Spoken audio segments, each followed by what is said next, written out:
వీళ్ళకి software leaders ఉంటారు, వీళ్ళ కింద వీళ్ళందరూ ఉంటారు. ఓకే. ఇప్పుడు ఏం జరిగిందంటే, ఇప్పుడు క్లయింట్‌కి వచ్చేసి ఒకడు వచ్చాడు కదా! ఈ క్లయింట్ ఏం చేస్తారంటే టొమాటో క్లయింట్ ఉంటాడు. ఓకే. ఈ టొమాటో క్లయింట్ దగ్గర ఒక రిసిషన్ వచ్చింది. ఓకే. సో, రిసిషన్ వచ్చిన తర్వాత 100 కోట్ల ప్రాజెక్ట్ అనుకోండి. 1 క్రోర్ అయిపోయింది. జస్ట్ 1 క్రోర్ అయిపోయింది. 100 క్రోర్స్ టు 1 క్రోర్ ప్రాజెక్ట్. ఇంత అయిపోయింది. ఓకే. సో, వీళ్ళు ఎవరైతే ఉన్నారో మొత్తం డీలా పడిపోతారన్నమాట. అరే బాబు! మీరు 100 కోట్లు అన్నారు కదా! ఇప్పుడు 1 క్రోర్ అయిపోయింది. ఎట్లా చేద్దాం? ఏం చేద్దాం? అనేసి. ఇంకా మొత్తం జస్ట్ రిక్వైర్మెంట్ వరకే ఉంటదన్నమాట. ఇంకా కంప్లీట్ అయ్యుండదన్నమాట. సో, సడెన్‌గా మనం చెప్పలేం కదా! రేపు ఏం జరుగుతుందో మనకు తెలీదు కాబట్టి 100 కోట్లు ఉండేది కూడా 1 క్రోరే ఉంది. సో, నా దగ్గర 100 లేదు, 200 క్రోర్స్ లేదు. ఫ్యూచర్‌లో కావాలని చూద్దాం. ప్రెజెంట్ నా సిట్యుయేషన్ ఇది. మీకు ఇష్టమైతే మీరు చేయండి. లేకపోతే నేను వేరే దగ్గరికెళ్ళిపోతానని చెప్తారు. ఓకే. సో, ఈ కంపెనీ ఎవరంటే టీసీఎస్ కంపెనీ అన్నమాట. ఓకే. సో, టీసీఎస్ కంపెనీ ఏం చేస్తది? ఓకే. లెట్ మీ థింక్ అని చెప్పి వెయిట్ చేసి ఒక 1 వీక్ తర్వాత తను చెప్తదన్నమాట. సో, తనకేం చెప్తది? సరే మీరు ఏదైతే 1 క్రోర్ అన్నారో మేము చేసేస్తాం అని చెప్పి అక్కడి నుంచి స్టోరీ స్టార్ట్ అవుద్ది. ఇక్కడ ప్రాజెక్ట్ మేనేజర్ వీళ్ళందరూ ఉన్నారా? సో, 1 క్రోర్ అనుకోండి. సో, బీఎస్సీ మేనేజర్‌కి ఒక 20 లాక్స్ ఇస్తారు సింపుల్‌గా. నేను నార్మల్ అజంప్షన్ చెప్తున్నా. ఒక 20 లాక్స్ ఇస్తారు. ఆ ప్రాజెక్ట్ ఫినిష్ చేసిన తరకి ఒక 20 లాక్స్ ఇస్తారు. ఈ ప్రాజెక్ట్ మేనేజర్ ఉంటాడు కదా! సో, తనకి వీళ్ళంతా పెద్దవాళ్ళు కాబట్టి వీళ్ళకి ఒక 20 లాక్స్ ఇస్తారు. ఈ టెక్నికల్ ఆర్కిటెక్ట్ ఉన్నాడు కదండీ! సో, వీళ్ళకేం చేస్తారు సింపుల్‌గా ఒక 10 లక్షలు వస్తాయి ఇక్కడ సాలరీ. కాన్సెప్ట్ అర్థం చేసుకోండి. మరి క్వెషన్ ఏసారు. 10 లక్షలేనా అని. 10 లక్షలే. ఓకే. సో, ఇక్కడి వరకు టెక్నికల్ ఆర్కిటెక్ట్ ఉంటారు కదా! ఇక్కడ ఒక 10 లక్షలు ఉన్నాయి కదా! ఓకే. సో, ఈ సాఫ్ట్‌వేర్ లీడ్ ఉంటారు కదా! ఇక్కడ 10 లక్షలు అనుకోండి. ఒక 8 లక్షలు అనుకోండి. ఓకే. సో, ఇక్కడ ఒక 8 లక్షలు. సారీ. నేను చెప్తున్నా. రియాలిటీలో ఒక సాఫ్ట్‌వేర్ కంపెనీ ఎలా వర్క్ అవుతుంది? ఏంటి? అనేది నేను చెప్తున్నా. 8 lakhs. Okay. So, mid level వాళ్ళకి ఏం చేస్తాడు? ఒక 5 లక్షలు ఇస్తాడు. జస్ట్ ఫర్ అజంప్షన్ మరి మిడ్ లెవెల్‌కి ఎలా 5 లక్షలు ఇస్తారు అనుకోనవచ్చు అన్నమాట. అది సంబంధం లేదు. జస్ట్ అజంప్షన్ చెప్తాను. 5 లక్షలు. ఇక్కడ ఒక 5 లక్షలు ఇస్తున్నాడు అనుకోండి. ఓకే. ఒకసారి కలుపుదాం. 20 లక్షలు, 20 లక్షలు, 40 లక్షలు. ఇక్కడ ఒక 10 లక్షలు. టెక్నికల్ ఆర్కిటెక్ట్ ఉంటారు కదా! సో, ఇక్కడికి మనకి 50 లక్షలు అయిపోయింది. సో, 50 లక్షల తర్వాత ఇక్కడ ఒక 8, 8, 16. 50 ప్లస్ 16 ఎంత? 66 లక్షలు అయిపోయింది. 66 లక్షలు ప్లస్ 10 లక్షలు. ఓకే. 66 ప్లస్ ఎంత? 66 ప్లస్ 10. ఓకే. 76 అనుకోండి. ఇంక్లూడ్ మొత్తం చేసుకుంటే ఒక 80 లక్షలు అనుకోండి. అప్రాక్సిమేట్‌లీ 80 లక్షలతో మీ ప్రాజెక్ట్ ఇంతవరకు ఉంది. 80 లాక్స్ ఉంది మీ దగ్గర. ప్రాజెక్ట్ అయిపోయింది. ఇప్పుడు మీ దగ్గర ఎంత మిగిలింది? రెస్ట్ ఆఫ్ ది 20 లాక్స్ అయితే మీకు మిగిలింది. ఇప్పుడు వాడు ఏమంటున్నాడంటే వితిన్ 3 మంత్స్‌లో నా ప్రాజెక్ట్ కంప్లీట్ చేసి ఇవ్వాలి. నీకు అంతకు మించి నేను టైం ఇవ్వను. నాకు అర్జెంట్‌గా ఉంది. నాకు పక్కా చేసి ఇవ్వాలి అనేసి క్లయింట్ చెప్తాడు. సో, ఇప్పుడు ఏం చేస్తారంటే మన దగ్గర 20 లక్షలు ఇంకా అమౌంట్ ఉంది మన దగ్గర. సో, అలాంటప్పుడు ఏం చేస్తారంటే వాళ్ళు జూనియర్ లెవెల్ డెవలపర్స్‌ని ఒక నలుగురు తీసుకుందాం అనుకుంటారు. అంటే ఒక 5 లక్షల ప్యాకేజ్‌తో. వీళ్ళు నలుగురిని తీసుకుంటే 4, 5, 20 కదా! సో, వీళ్ళు ఒక ఇద్దరిని జూనియర్ డెవలపర్స్ అదే ఫ్రంట్ ఎండ్ డెవలపర్స్ ఒక ఇద్దరిని, బ్యాక్ ఎండ్ డెవలపర్స్ ఒక ఇద్దరిని తీసుకుంటే సరిపోద్ది అనుకుంటారు. కానీ ఫ్రంట్ ఎండ్ డెవలపర్స్ మొత్తం మేము ఎక్స్‌ప్లెయిన్ చేసి, ట్రైనింగ్ ఇచ్చి వాళ్ళంతా ఇవ్వడానికి చాలా టైం పడుతుంది కాబట్టి వాళ్ళు ఏం చేస్తారంటే తెలివిగా ఈ ఎవరైతే ఒకరుంటారు కదా! ఇక్కడ 5 లక్షలు ప్లస్ ఇక్కడ ఒక 5 లక్షలు ఉంటారు కదా! వీళ్ళని ఇంకొక ఇద్దరిని హైర్ చేసుకుంటారు డైరెక్టర్. నలుగురిని ఇక్కడ ఏదైతే ఉంటారో సీనియర్ లెవెల్ లీడర్స్ ఉంటారు కదా! దాని తర్వాత వీళ్ళు మొత్తం ఉంటారు కదా! వీళ్ళని ఇంకొక ఇద్దరు ముగ్గురిని ఎక్కువ యాడ్ చేసుకుంటారన్నమాట. యాడ్ చేసుకొని మీకు జూనియర్ లెవెల్ వరకు రాకుండా వీళ్ళే మొత్తం ప్రాజెక్ట్‌ని హ్యాండిల్ చేస్తారు. అందుకే ప్రెజెంట్ మీకు ఎందుకు జాబ్స్ లేవు అంటే ఇదే కారణం. ఇవంతా ఎందుకు చెప్పానంటే మీకు ఒక క్లారిటీ రావడం కోసం. ఇప్పుడొకటి మీకు అర్థమై ఉంటుంది. ఎందుకు జూనియర్ డెవలపర్స్‌కి జాబ్స్ లేవు అంటే ఇంతే. ఇంతవరకు మీకు అర్థమైందా? అర్థం కాలేదా? నేను చెప్పింది ఏమన్నా మీకు అవ్విందా? అవ్వలేదా? జస్ట్ యెస్ అని చెప్పండి. అట్‌లీస్ట్ నాకు లైక్ చేయండి. లైక్ చేస్తే నాకు తెలుస్తుంది. నేను చెప్పేది కంటెంట్ అర్థమవుతుందా? అర్థం కాదన్నట్టు. ఓకే. సో, ఎందుకు ఇప్పుడు నేను పెద్ద పెద్ద దాంట్లో నేను జాయిన్ అయ్యాను. నేను ప్రాపర్‌గా నేర్చుకున్నాను. నా దగ్గర స్కిల్స్ ఉన్నాయి. అన్నీ ఉన్నాయి. నాకు జాబ్స్ రావట్లేదంటే జరుగుతున్న ప్రాబ్లమ్ ఏంటంటే ఇది. సో, వెనకాల ఒక సాఫ్ట్‌వేర్ కంపెనీకి ఏదైతే రిక్వైర్మెంట్ వస్తుందో దానికి తగ్గట్టుగానే నీకు జాబ్స్ ఇస్తారనమాట వాళ్ళు. అది కాకుండా నీకు మొత్తం అన్నీ ఉన్నాయి. ఒకరిని బ్లేమ్ చేయడం లేకపోతే అది ఇది సెట్ కాదు కదా! సో, రియాలిటీ అర్థం చేసుకో. వాళ్ళ ప్రాజెక్ట్స్ ఉంటే ఆటోమేటిక్‌గా నిన్ను హైర్ చేసుకుంటారు. ఇప్పుడు టీసీఎస్‌కి ఒక 100 కోట్ల ప్రాజెక్ట్ వచ్చింది. రేపు పొద్దున వచ్చింది. ఆడేం చేస్తారు? ఈ లీడ్స్‌కి వీళ్ళందరికీ ప్రమోషన్‌లు ఇస్తారు మంచిగానే. డబ్బులు వాళ్ళతో ఉంటాయి కాబట్టి ప్రమోషన్స్ ఇస్తారు. అంతా ఉంటారు. సీనియర్ లీడ్స్ ఉంటారు, డెవలపర్స్ ఉంటారు, మిడ్ లెవెల్ ఉంటారు, సీనియర్ లెవెల్ ఉంటారు, జూనియర్ లెవెల్ అందరూ ఉంటారు. అప్పుడు వీళ్ళు ఏం చేస్తారంటే వీళ్ళ దగ్గర ఇంకొక 50,00,00,000 మిగులుతాయన్నమాట. ఓకే. మా దగ్గర డబ్బులు మిగిలినాయి గదా! ఇప్పుడు ఏం చేస్తారంటే వీళ్ళు జూనియర్ లెవెల్ ఎవరైతే ఉన్నారో వీళ్ళని ఒక 100 మందిని హైర్ చేసుకుంటారు. బల్క్‌గా హైర్ చేసుకుంటారు. ఒకరినిద్దరు కాదు. బల్క్‌గా హైర్ చేసుకుంటారు. మీరు కావాలంటే చూడండి. టీసీఎస్ గాని, ఇన్ఫోసిస్ గాని, విప్రో గాని బల్క్‌గా 100 మంది నుంచి 200 మందిని హైర్ చేసుకుంటారు. అదే మీరు ప్రొడక్ట్ బేస్డ్ కంపెనీలో చూసుకుంటే 5 మంది నుంచి 10 మంది, మాక్సిమం 10-20 మందికినే ఎక్కువ మంది హైర్ చేసుకోరు. థింక్. అర్థమైందా? అలా నువ్వు వెళ్ళిపోతావు. సో, ఫస్ట్ నీకు జాబ్ వచ్చిన తర్వాత మైండ్ అనేది ఫ్రెష్‌గా పనిచేస్తదనమాట. అది నువ్వు ఏ టెక్నాలజీ ఇస్తారో, నీకు బాగుంటుందా? బాగోలేదా? అనేసి అది నీ మీద డిపెండ్ అయ్యి ఉంటుంది. నీకు అట్‌లీస్ట్ డబ్బులొస్తాయి కదా! So, that is my intention అనమాట. సో, రియాలిటీలో బ్రతికి ఒక కామెంట్ వచ్చిందనమాట. భయ్యా మీరు డీఎస్ఏ లేకుండా చెప్తున్నారు. Completely wrong. సో, డిగ్రీలో ఉన్నప్పుడే, బీటెక్ చేస్తున్నప్పుడే మనం డీఎస్ఏ నేర్చుకోవాలి అన్నట్టు. యాహ్! ఆబ్వియస్‌లీ నేను లేదనట్లేదు కదా! అది ఎంతమందికి వస్తుంది, ఎలాంటి కాలేజెస్‌లో ఉన్నా కూడా మనం చూసుకోవాలి. మనకి టైర్ 1, టైర్ 2 ఉందనుకోండి, మంచిగా కరిక్యులమ్ ఉంటుంది. ప్రతీదీ ఉంటుంది. ప్రతీదీ నేర్పిస్తాడు. సో, మనం అంత రిచ్ కాదు, అలా ఈలే కాదు కదా! అది. ఐ హోప్ మీకు అర్థమైంది అనుకుంటా. అంతే.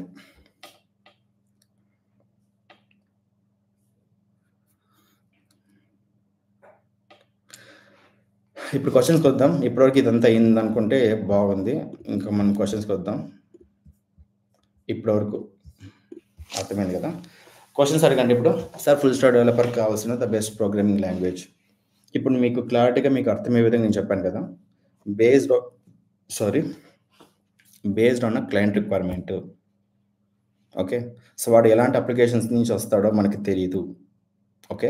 సో, దాని తర్వాత టెక్నికల్ ఆర్కిటెక్ట్ ఎవరైతే ఉంటారో వాళ్ళు చూసుకుంటారు. ఏది బావుంటుంది మార్కెట్ ప్రెజెంట్ కండిషన్‌లో ఏది అప్లికేషన్ అయినా ఫాస్ట్‌గా మనకి రెండర్ అవ్వాలి. ఫాస్ట్‌గా మనకి రిజల్ట్స్ ఇవ్వాలి. అలాంటి టెక్నాలజీస్ ఏవున్నాయో చూసుకొని వాళ్ళు తీసుకుంటారనమాట. అంతే. ఓకే. అంతకు మించి బెస్ట్ ప్రోగ్రామింగ్ లాంగ్వేజ్ 2024లో ఇది నేర్చుకో, లేకపోతే అది నేర్చుకో. ఇది క్లారిటీగా మీ ముందే పెట్టాననమాట. అంతకు మించి నేనేం కొత్తగా చెప్పట్లేదు. మీ ముందే పెట్టేసా. Clear sir. Thank you. Thanks a lot. అన్న suppose if I selected in that company but I don't know about నెక్స్ట్.js. I want about React. ఇప్పుడు నీకు అందుకే చెప్తున్నా. స్కిల్స్ ప్రాజెక్ట్స్ ఎందుకు చెప్తున్నానంటే, ఇప్పుడు 10 మందున్నారు. అదే క్వెషన్, అదే ఇంటర్వ్యూకి 10 మందొచ్చారు. అందరూ రియాక్ట్ జేసి తెలుసు. ఒక్కడికి మాత్రం నెక్స్ట్.js తెలుసు. ఎవరికిస్తాడు జాబు? వాడికిస్తారు కదా! ఆటోమేటికల్లీ. ఓకే. సో, నెక్స్ట్.js అనేది బ్యాక్ ఎండ్. నెక్స్ట్.js అనేది ఫ్రంట్ ఎండ్ అనమాట. ఓకే. సో, నేను డైవర్ట్ అవుతున్నా మరి. సో, రియాక్ట్ నెక్స్ట్.js అంటే మనం ఎప్పుడైనా కూడా మనం అప్‌డేట్ అవుతూనే ఉండాలనమాట. కొత్త ఇప్పుడు 10 డేస్ తర్వాత ఇంకొకటొస్తది. నువ్వు నేర్చుకోవాలంతే. ఓకే. ఒక 20 డేస్ తర్వాత ఇంకోటొస్తుంది. నువ్వు నేర్చుకోవాలంతే. నేను జావాస్క్రిప్ట్ నేర్చుకున్నా అన్న, నేను రియాక్ట్ నేర్చుకున్నానన్నా అంటే నువ్వు సాఫ్ట్‌వేర్ జాబ్‌కి నువ్వు పనికిరావు. నీ జాబ్ ఎప్పుడైనా పోతుంది. ఏఐ తీసుకెళ్ళడం పక్కన పెట్టు. కంపెనీ నుంచి ఫస్ట్ నిన్నే పీకేస్తారు ఫస్ట్ జాబ్‌లో నుంచి. ఈడెప్పుడు అప్‌డేట్ అవ్వడు. మంచిగా ముచ్చట్లాడతాడు. 10 గంటలకొస్తాడు, తింటాడు, ఎళ్ళిపోతాడు. ఏదో ఏదో నేర్చుకున్నాడు, ఏదో చేసినాడు. ఇట్లుంటే మనకు రావు అసలు. సాఫ్ట్‌వేర్ జాబ్స్ రావు. ఓకే. అర్థమైందా?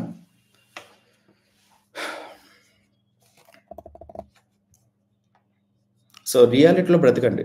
ఇప్పటి నుంచి మీరు మన తెలుగు కమ్యూనిటీలో శివ సబ్‌స్క్రైబర్స్ ఎవరైతే ఉన్నారో, వాళ్ళ కాలర్ ఎగరేసుకొని చెప్పాలనమాట. ఓకే. మనం ఆ గొర్రెల్లాగా మనం కాదు. మనకంటూ డిఫరెంట్‌గా మనం థింక్ చేద్దాం. మనం రియాలిటీలో బ్రతుకుతాం అనే విధంగా ఉండాలి. ఒక గొర్రె వెళ్ళింది కదా! అని మనం అంత గొర్రెలాగా వెళ్తే మాత్రం మీకు మీ టైం వేస్ట్ అవుద్దంతే. మీ ఎనర్జీ, మీ టైం వేస్ట్ అవుద్దంతే. నేను అట్లా అనట్లేదు. కోర్స్‌లో జాయిన్ అవ్వండి అలా ఏమొద్దు. టైం తీసుకోండి. అదేమొద్దు. సో, నేను నేర్చుకున్నానో, ఏదైతే తెలుసుకున్నానో అది మాత్రం మీకు చెప్పగలను అంతే. So next JS separate and next ఇప్పుడు ఇంకోటి చెప్పాలంటే next JS is nothing but react JS అనమాట. నువ్వు సెపరేట్‌గా నెక్స్ట్ జేఎస్ నేర్చుకోవాల్సిన అవసరం లేదు. నువ్వు ప్రాపర్‌గా రియాక్ట్ నేర్చుకున్నావు అనుకో, నెక్స్ట్ జేఎస్ వస్తుంది. నెక్స్ట్ రియాక్ట్ జేఎస్ ఇవన్నీ ఎలా నేర్చుకోవాలంటే నువ్వు ప్రాపర్ జావాస్క్రిప్ట్ ఎప్పుడైతే నేర్చుకుంటావో మిగతావన్నీ కూడా నువ్వు చేసుకోవచ్చు. మీకు రియాక్ట్ అయినా 2 వీక్స్‌లో అయిపోతుంది. నెక్స్ట్ జేఎస్ అన్నా వితిన్ 1 వీక్‌లో అయిపోతుంది. పెద్ద మ్యాటర్ కాదు. మీకున్న మైండే నాకు కూడా ఉంది. నాకు పెద్ద మైండ్ లేకపోతే డిఫరెంట్ మైండ్ నాకు లేదు. ఇంతకు మించి మేము మోటివేట్ చేయలేను. సో అదే అనమాట. కసి ఉండాలబ్బా! ఇప్పుడు 'దేవర' మూవీకి నైట్ 1:00కెళ్ళి మనం చూసేంత మైండ్ సెట్ ఉన్నప్పుడు, నువ్వు 1:00 వరకు నువ్వెందుకు చదువు అసలు నాకు అర్థం కాదు. నీకు జాబ్ కావాలి కదా ఫస్టు. పక్కన ఒకడుంటాడు. మూవీకెళ్దాం, పదరా కుమ్మేద్దాం, తాగేద్దాం, పొడిచేద్దాం. దానికి నీకు డబ్బులొస్తాయి. దానికి నీకు మైండ్ సెట్ బాగా పనిచేస్తది. థింక్ చేయి. మీ డ్యాడీని చూడు, మీ మమ్మీని చూడు. ఆటోమేటిక్‌గా నీకు మోటివేషన్ వస్తది. శివనే మోటివేట్ చేయాల్సిన అవసరం లేదు. అర్థమైందా? సో, నీ ప్రాబ్లమ్ చూడు. నీ ఇంట్లో ఏ సిట్యుయేషన్ ఉందో అర్థం చేసుకో. నువ్వు హైదరాబాద్‌కి ఎందుకొచ్చావు? బెంగుళూరుకి ఎందుకెళ్ళావు? అది ఆలోచన చేసి, నీకు జాబ్ వచ్చిన తర్వాత నువ్వు 'దేవర' మూవీకెళ్ళు, ఏ మూవీకైనా ఎళ్ళు. నిన్ను ఆపేవాడు ఎవడుండడు. నేను కూడా సెకండ్ షోకెళ్తాను. ఫుల్ ఎంజాయ్ చేస్తా. పిచ్చి పిచ్చిగా ఎంజాయ్ చేస్తా నేను. ఎందుకంటే నేను ఆల్రెడీ సెటిల్డ్. నాకేం ప్రాబ్లమ్ లేదు. సో, ఎవ్రీడే ఒక 2 అవర్స్ నేను మళ్ళీ కోడింగ్ చేస్తాను. ఇవన్నీ ఎందుకు? సో, నేను జాబ్‌లో ఉండాలి. నా జాబ్ వేరే వాళ్ళు తీసుకోపోకూడదు. నేను లే ఆఫ్ అవ్వకూడదంటే నేను ఎవ్రీడే 2 అవర్స్ అనేది నేను వర్క్ చేయాలి. ఆ వర్క్ చేస్తేనే నాకు జాబ్ అనేది సెక్యూర్‌గా ఉంటది. నాకన్నీ తెలుసు, నాకొచ్చేసిందనుకుంటే మాత్రం నా జాబ్ పోవడానికి కూడా ఎంత టైం పట్టదు. ఐ హోప్ మీకు అర్థమైందనుకుంటా. సో, అన్న మీరు చెప్పింది correct. My MD brother used work in service based company. One project that company had saved 250 crores. అంతే. ఇట్స్ వెరీ సింపుల్ అనమాట అంతే. That's good Sai Kumar. Problem solving ప్రాజెక్ట్‌ని ఎక్స్‌పెక్ట్ రిజల్ట్స్ రావడానికి ఎలా థింక్ చేయాలి చెప్పండి సార్? ఇప్పుడు మీరే చెప్పండి.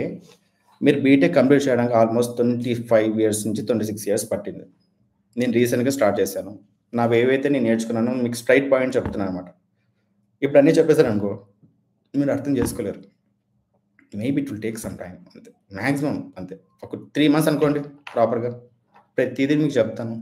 క్లారిటీగా చెప్తాను. హాఫ్ నాలెడ్జ్ అయితే నేను ఇవ్వను. క్లారిటీగా నేను చెప్తా. నేనేం చేస్తానంటే, నేను ఒక 50 టెక్నాలజీస్ వరకు నేను నేర్చుకున్నా. నేను పర్టిక్యులర్‌లీ అందరిలా కాకుండా నేనెలా నేర్చుకుంటాను, అది మీకు చెప్తా. అదేమో అంటారు చూడు ఒక సామెత, చేపలు పట్టి ఇవ్వడం కాదు. చేపలు ఎలా పట్టుకోవాలో నేను నేర్పిస్తా. అది మాత్రం చెప్పగలననమాట అంతే. అందరిలా కాకుండా నువ్వు డిఫరెంట్‌గా ఉంటావు. అది మాత్రం నేను అష్యూర్ ఇస్తా. ఆర్‌జీవినా? అంతే. అంతే చెప్తున్నాగా ఇప్పుడు 100 మందిని సెలెక్ట్ చేస్తానన్నప్పుడు 100 మంది సక్సెస్ అవ్వలేరు నాకు తెలిసి.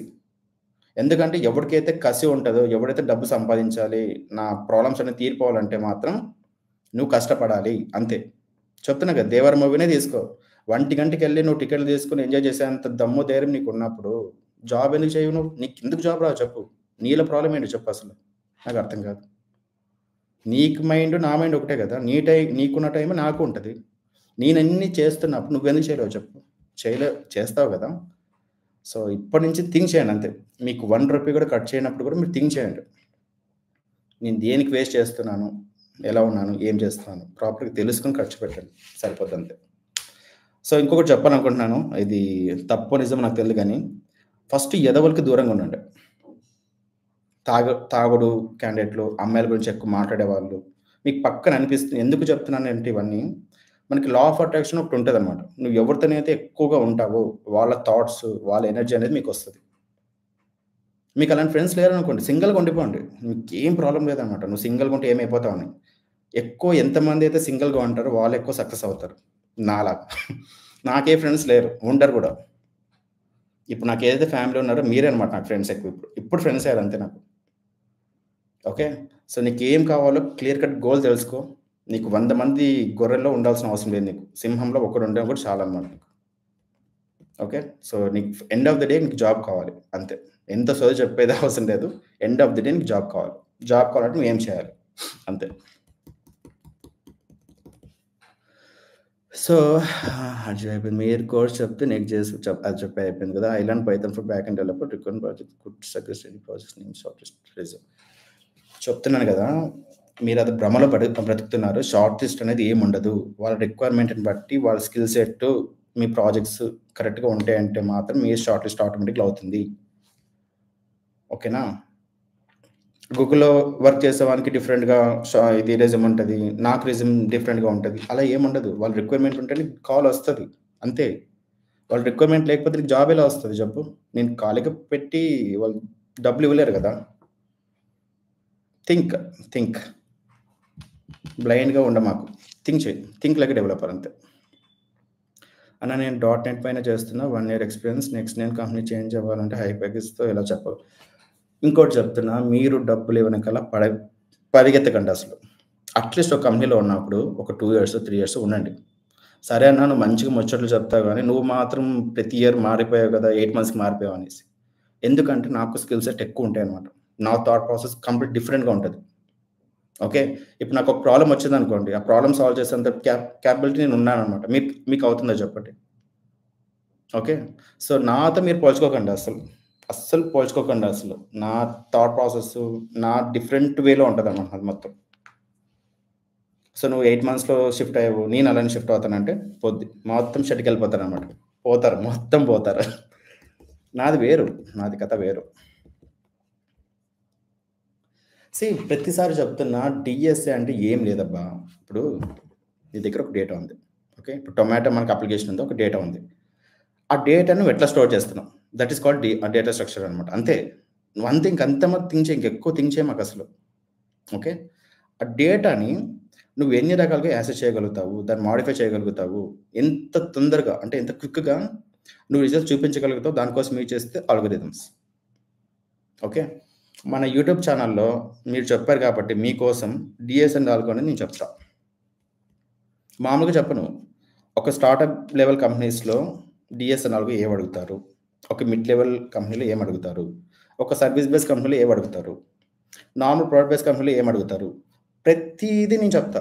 1, 2 కాదు. ప్రతి కంపెనీలో ఎలా ఉండాలి? ఏం థింక్ చేస్తారు వాళ్ళు? వాళ్ళకేం కావాలి? ప్రతీది నేను చెప్తా. క్లారిటీగా ఒక రోడ్ మ్యాప్‌తో చెప్తాననమాట.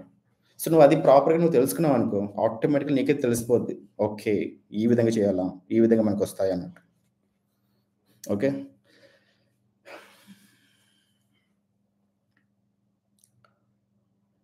అదే షార్ట్ లిస్ట్ చెప్పేసాను. అన్న మీరు అయిపోయింది. అన్న జాబ్‌కి ఓన్లీ వెబ్ డెవ్ సరిపోతుంది. అదే డీఎస్సీ గురించి అయిపోయింది. ఓకే. రహదారి. రహదారి ఉంటది. అన్నీ అడ్డదారులే. యూనిక్‌గా నీకంటూ ఒక సెపరేట్‌గా ఉండాలబ్బా! నీకు నీ మైండ్ ఎలా ఉండాలంటే, ఇప్పుడు 100 మంది గొర్రెలున్నాయి చూడండి. అలా వెళ్తున్నాను. నేను అమీర్పేటలో వెళ్లి నేను జాయిన్ అవుతాను. లేదా ఇప్పుడు షో చెప్తున్నాడు. నేను ఇట్లా జాయిన్ ఇలా కాదు. నీకంటూ ఒక థింక్ చేయాలన్నమాట. నువ్వంటూ నీ థాట్ ప్రాసెస్ ఉండాలి. నేను ఏం చేస్తున్నాను? నేను ఏం చేస్తే నాకు జాబ్ వస్తది? మార్నింగ్ లేచినప్పటి నుంచి రాత్రి పడుకునేంత వరకు నీకు జాబ్ గురించి మైండ్ తప్ప వేరేది ఏం ఆలోచన ఉండకూడదు. అంతే. నీకెందుకురా జాబ్ నేనే చూస్తా. నేను డీఎస్ఏ ఫ్రంట్ ఎండ్ అయితే నేను చెప్పగలను ప్రెజెంట్ అయితే. మంచిగా బాగున్నారు. అంతా బాగుందన్నట్టు మాత్రం చెప్దాం. బ్యాక్ ఎండ్ ట్రై చేద్దాం. ఫుల్ స్టాక్ ట్రై చేద్దాం. ప్రతిది ట్రై చేద్దాం. మాకు కావాల్సింది కూడా అన్న జాబ్ మాకు కావాల్సింది కూడా అదే సార్. మీరు ఎలా చేస్తారో తెలుసుకున్నాను. కంప్లీట్ నేను చెప్పాను కదా! మీరు ఎంటైర్ యూట్యూబ్ ఛానెల్‌లో ఎవరైనా చెప్పండి. ఈ విధంగా టాప్ షేరింగ్ కదా! సారీ. ఇప్పుడు చూడండి ఇక్కడ. నేనిప్పుడు ఏదైతే ఎక్స్‌ప్లెయిన్ చేశానో, మీరు ఎంటైర్ యూట్యూబ్ ఛానెల్‌లో నేను ఓపెన్ చేయాలని చేస్తున్నా. ఎవ్వరైనా ఈ విధంగా ఎక్స్‌ప్లెయిన్ చేశారా? అసలు ఏమొస్తుంది? అసలు ఇప్పుడు చాలామంది అదే అంటారు. మెటల్ యూఐ అంటే ఏంటి? యాంటిజన్ అంటే ఏంటి? రియాక్ట్ అంటే ఏంటి? అర్థమైందా? ఈ విధంగా ఒక డేటా ఎలా వస్తుంది? ఒక రిక్వైర్మెంట్ ఎలా వస్తుంది? ఎవరు తీసుకుంటారు? ఎలా చేస్తారు? ఏమైనా వచ్చిందా మీకు ఇంతవరకు? ఓకే. బై మిస్టేక్ ఇంకోటి ఏం చేశానంటే ఇక్కడ, నేను యూఐ, యూఎక్స్ డెవలపర్‌ని మర్చిపోయాను. ఇతను ఏం చేస్తాడంటే మొత్తం డిజైన్స్ ఇస్తాడనమాట. ఓకే. అది. That is the main thing. It's completely front end development thing అంతే. డీఎస్ఏ ఎప్పుడు చేస్తున్నావన్నా చేస్తాం. ప్రాపర్‌గా చేద్దాం. హరీబరీ వద్దు. కొంచెం టైం ఇవ్వండి నాకు. నేను వర్క్ కంప్లీట్ చేసుకొని చాలా ఉంది కదా! చేస్తాం. అన్నీ చేస్తాం. చెప్పలేదు అన్న. ఏం చెప్పలేదు బాను? చెప్పు. నీకే బాధ ఉందో చెప్పు. Promise we have never seen like this sir. Thank you.